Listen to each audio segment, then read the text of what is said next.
Now we're cooking sinigang. Kay ulan-ulan man guys, so magluto ka karon og sinigang. Actually pork sinigang ni siya guys. First off, radish, panitan, unya. Panitan og mayo gamit ang peeler.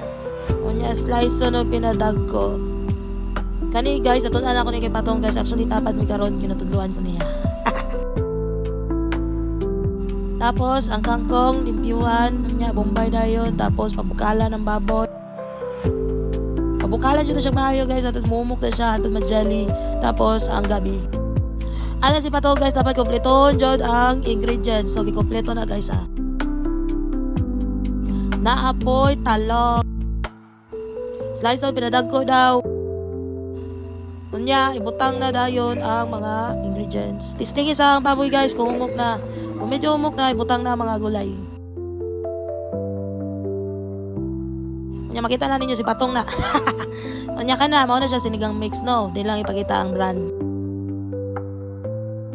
Unya, guys, hapit na dyan siya maluto, butangan na lagasin. Ago to man, uy! Lami na kayo, tara! Tara mga alat, guys! Gutom na kayo.